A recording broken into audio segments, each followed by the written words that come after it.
Comprehensive, relevant, and insightful conversations about health and medicine happen here on MedStar Health DocTalk. Anyone who has taken on the responsibility of caring for an elderly adult, a parent, grandparent, relative, or friend knows that there can be big challenges. They might be looking after a person with diminished cognitive function, depression, or even resistance to receiving care. This is sometimes tough, and it's a demanding everyday job, meaning that caregiver burnout is real, and sometimes it's the caregiver who needs care. Here to tell us more is Dr. George Hennawi, Medical Director of the Center for Successful Aging at MedStar Good Samaritan Hospital in Baltimore. I'm your host, Mike Hsu. Welcome to Doc Talk, and Dr. Hennawi, welcome to you. Thank you, Mike. Happy to be here. We are glad you are here. Now, how can you define caregiving, or what is it? Yeah, caregiving, and I want to differentiate between two aspects of caregiving. One of them is the formal caregiving, which is getting somebody to support you. It's a paid service. But the informal caregiving, that what I'm assuming is the topic of our discussion, is providing care and support to meet the needs of a loved one.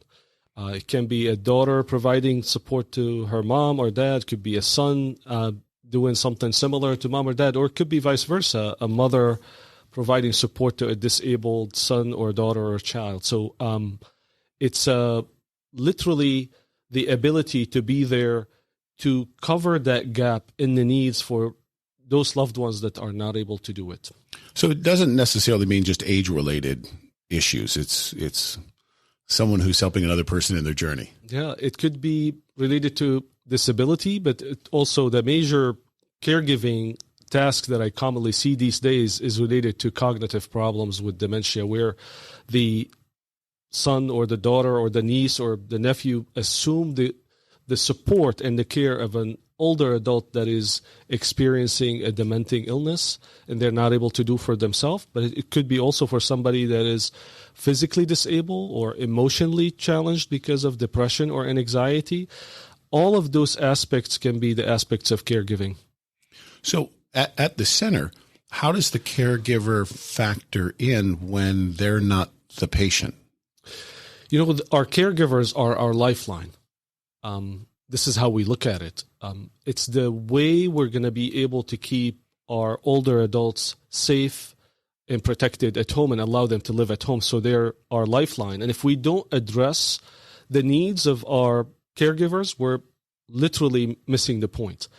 And the way it is assessed is through our great social work team. They're the heart of what we do at the Center for Successful Aging. Every older adult that comes with their caregiver, the caregiver will meet with our social work team, and they will go through a full assessment to address their burnout, their needs. What can we support you with? What are you experiencing? How can we walk this journey with you and support you, educate you, and wrap our arms around you, because it's sadly sometimes a long and challenging journey because it is taxing. So the caregiver can then make a contact or relationship with the social worker, and the caregiver can have a direct sort of relationship or call them to ask about problems with the actual patient. Absolutely. Our caregivers and our social workers build a strong relationship, because as you can tell, it is outside of what I can do for our patients. It's not the patient that you're caring for, it's their loved ones. But that relationship is so critical, and we have an open access. So if you're not feeling well, if you're stressed, if you're struggling with this, you have an open access to communicate with our social workers. And they are so skilled in figuring out ways to support the caregivers. And if they're not able to support them, they know and are connected to resources that can provide that support too. So our relationship is not only with the patient, is with their caregivers, actually with the rest of their family too. Well, it's fascinating to me that then sort of the HIPAA concerns about privacy and everything like that the center obviously figured out how to work within those rules, so the patient is helped, the caregiver is helped, and the medical system is getting the information they need to complete the circle yet again. Yeah, one of the first things that we establish during our first or second visit is who do you want us to communicate with? Who is that trusted person that you want us to be connected to? And if you're not able to answer us, or if you're not able to come up with an answer, who is that person? And we listed in our electronic medical records. So if they call, we know who they are. We know that they're the trusted people. I have to admit to you that if you're not listed there, we are not allowed to give you any answers or information, because it won't be HIPAA compliant. But we have learned in a good way to address that from the beginning and make sure that we're meeting the needs that we're asked to meet and addressing it with the right people. So the caregivers, they are benefiting the patients. So, when it comes to insurance, if there are any charges, it's the patient who is taking care of that. It's going, let's say I'm a caregiver and I call the office to say, this person who I'm allowed to talk to is having this problem. It's not like the caregiver is insurance or anything of that is billed for that service. Yeah, you're absolutely right. Your insurance, your medical issues, none of that is involved. This is a service that we're providing to the patient that established with us. Part of that service is our ability to connect them with our social workers, and for caregivers and loved ones to connect with us. It's not, we don't ask for your insurance. You don't establish with us.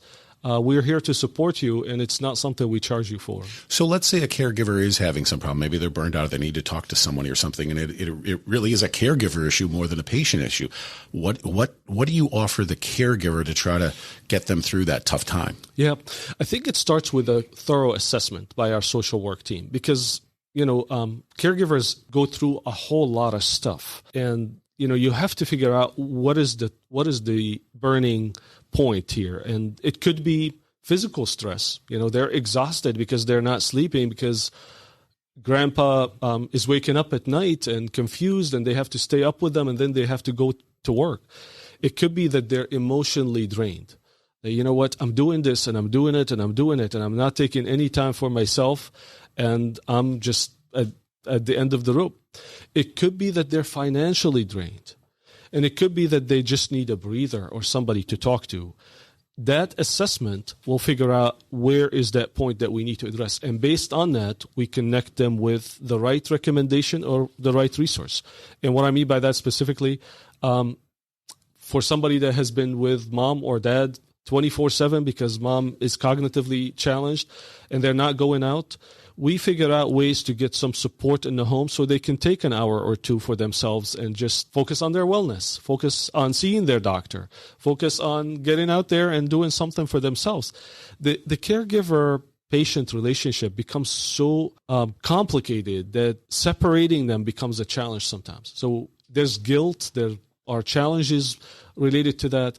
And our role is to figure out a healthy way for this to continue on the long run. And it starts with that comprehensive assessment that I shared with you.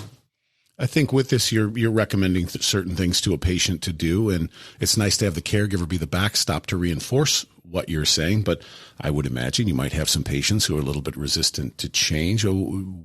Share with me, what do you tell the caregiver and the patient in terms of trying to get the patient to move in a healthier path? Independence is a big deal for so many of us, and the ability to maintain that authority is critical for so many older adults and so many of us as we age. And that makes it a little bit more challenging, to your point. People feel that, the decision-making is taken away from me, or my ability to decide for myself is taken away from me. And I can give you an example of a demented older adult, for example. They're hesitant to bathe. They're very defiant when it comes to sleeping at the right time because their day and night is, mixed up. They don't want to come to the doctor. They don't want to change their clothes. How do you manage that? How can the caregiver manage that? That's what we work with them on. We work with them on so many techniques, including, for example, a technique called reorientation. So when they wake up in the middle of the night and they're confused about the day and night, we work with the caregiver on figuring out ways to tell them, no, this is your home. You're okay. You're safe. It is 2:00. Let's grab something to eat and get back to bed. Sometimes an older adult can experience, with a dementing illness, can experience a behavioral problem where they become agitated or something like that. We work with them on what's called de-escalation technique and not arguing technique, where you don't go against what the older adult is saying and you just kind of raise the red flag. You actually try to de-escalate the situation. And doing that will allow them to get into a safe and calm environment where they can bring them to see us, but at the same time, they can manage them better at home. I think you described as sundowning. Is that it? Yeah, some of it is the sundowning. Yeah, and that has to be really tough for a caregiver because all they want to do is get some sleep because they have to get up and go to work in the morning. I imagine it's that kind of stress must build. Yeah, so I shared with you the sleep disturbance, which happens at night, but the sundowning is a phenomena that happens around 5 or 6 o'clock. We don't know what causes it, but we think it is related to the change in lights. So between night and day, the brain, if the older adult has a cognitive problem, does not know how to translate that. And what happens is they become confused, agitated, sometimes violent. They walk out of the house. They have hallucinations. And as I mentioned to you, it is so critical for us to work with the caregivers on understanding that this is not because dad is mean or aggressive. It's just because of the illness, and we work with them on techniques to de-escalate till that period of time passes, and it does pass, and it settles down. But just we need some kind of skills to be able to manage it without escalating to sending an older one to the emergency room or ending up hurt because that we couldn't calm things down. You have great anecdotes about your practice. I mean, do you have any about your team has been able to alleviate any caregiver stress that they came back and said, wow, that really helped me through that time? Yeah, I shared with you some strategies about the de-escalation, for example. And I'll share with you a story. We had a person in their 60s bringing their loved ones who's in their 90s, and they had dementia. And their biggest concern was that loved one goes through sundowning and they become really confused. They start saying, I want to go home. I want to go home. They're at home. I want to see my mother. Well, mom died 20 years ago. And the caregiver was so stressed out because they felt that their loved one is suffering, number one. And number two, whenever that comes to fruition, the caregiver will just escalate. No, Dad, you're home. You're home. Grandma has been dead for 20 years. What's wrong with you? Settle down. And then it escalates to somewhere around like somebody hurting the others. And it was so taxing for that caregiver that she wasn't sleeping at night because after that escalation, she goes to bed and she's feeling so much guilt. Why am I doing this? Why am I doing this to my dad? I think the biggest strategy that we worked with that specific caregiver was, number one, understanding what the disease is all about. And one more time, dad is not doing this because he means to irritate you or because he is a bad person. It's just the illness. It's the disease. That's the first part. But the second part is that de-escalation that I shared with you. We taught her, rather than saying, Dad, you're at home and grandma has passed, we taught her to say, oh, maybe she will come back in a few minutes. Let's go grab a bite to eat and then we'll think about it. That distracted the older adult, did not escalate the situation, got us into a better place. And eventually we got that young 60-year-old lady to sleep because she felt, well, I'm not defying and going against my dad and I'm not thinking bad about what I'm doing and he's doing. These are simple things that it can be done. And I have to admit to you, it's easier said than done because the caregivers do an unbelievable job. And this is just a small portion of how we can support them. There's many other ways that we can do better, and we will continue to try. Great techniques. Sounds like you see a lot of love in the practice during the day. Yeah. I think one of the key things that we tell all of us in the practice, you have to treat everybody that walks into this place like you treat your family. If you don't treat them like you treat your family, your grandmother, you don't belong in geriatrics. You're much better off somewhere else. Well, that's great. I hate to put it this way, but that's the reality of what we do. Better learn quick. Yep. That's fantastic. So where can our listeners learn more about the Center for Successful Aging? If you would like to learn more about the Center for Successful Aging, please call 443-444-4720 to access the Center for Successful Aging on the ground of MedStar Good Samaritan Hospital here in Baltimore. But if you live closer to our center at MedStar Montgomery Medical Center, in Montgomery County, in Olney specifically, the number is 301-570-7400. And please don't hesitate to call, even for advice. Well, thanks for the time here and also for the work you're doing. It sounds like you're actually changing a lot of lives. We're trying to do our best. Thank you for the opportunity to be here. Good. Thank you. It's also a great time to say thanks to all the caregivers who are helping your work, whether paid or volunteer. Your obligation as a family member, it is very kind what you're doing. So thank you. We've been talking with Dr. George Hennawi. Doctor, thank you for sharing your expertise here on MedStar Health DocTalk. All right. So to repeat, for appointments or information, call 443-444-4720 at MedStar Good Samaritan, or the MedStar Montgomery County Medical Center is closer. That number is 310-570-7400. Of course, you can also go online to find out more. It's an easy-to-remember address, medstarhealth.org.